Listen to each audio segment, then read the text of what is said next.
The year is 1917, and Representative Oscar Callaway enters a disturbing statement into the U.S. Congressional Record. The statement reveals why J.P. Morgan interests hired 12 high-ranking news managers. The 12 were asked to determine the most influential newspapers in America. They were to figure out how many news organizations it would take to control generally the policy of the daily press of the United States. The 12 found it was only necessary to purchase the control of 25 of the greatest papers. An agreement was reached. The policy of the papers was bought, and an editor was placed at each paper to ensure that all published information was in keeping with the new policy. Soon, that policy would be defined by a front group formed by J.P. Morgan and his colleagues. In fact, Morgan's personal attorney was founding president of the organization, the Council on Foreign Relations.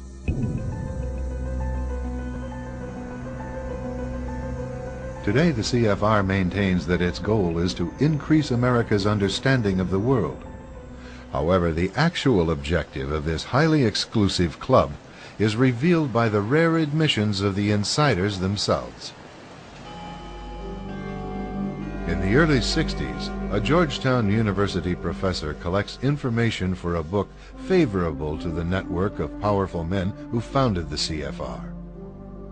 For 2 years, Professor Carroll Quigley is allowed to examine the confidential papers and secret records of this network.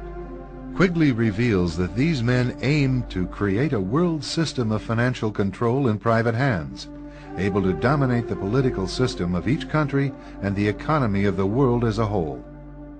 In short, they seek total and quiet control of the entire world. And the CFR is their most visible conduit for carrying out that agenda. CFR members include America's wealthiest tycoons, as well as the highly placed elite in government, academic institutions, tax-exempt foundations, and the establishment media. Ruling Class Journalists, written by Richard Harwood, describes the CFR membership as the ruling establishment in the United States. The Washington Post article boasted that news reporters who are CFR members do not merely analyze and interpret foreign policy for the United States, they help make it. Who are these policymakers? Many of their faces are familiar. NBC's Tom Brokaw, CBS's Dan Rather, ABC's Barbara Walters, Jim Lehrer of PBS, William F. Buckley of National Review, media mogul Rupert Murdoch, owner of the giant multifaceted News Corporation.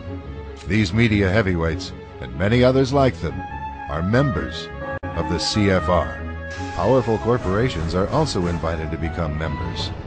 At the close of the 20th century, CFR influence presided over far-reaching consolidations of media control.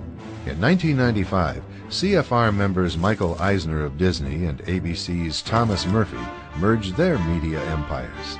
Soon after the merger, the Disney-ABC empire becomes a CFR corporate member.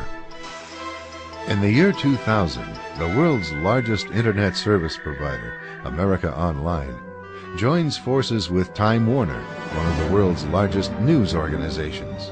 The CEOs favoring the move are CNN's Thomas Johnson and Time Warner's Gerald Levin, both CFR members. Once again, another media giant is created under the shadow of CFR influence. Today, an elite handful of individuals define the agendas that are supported by the empire of establishment news.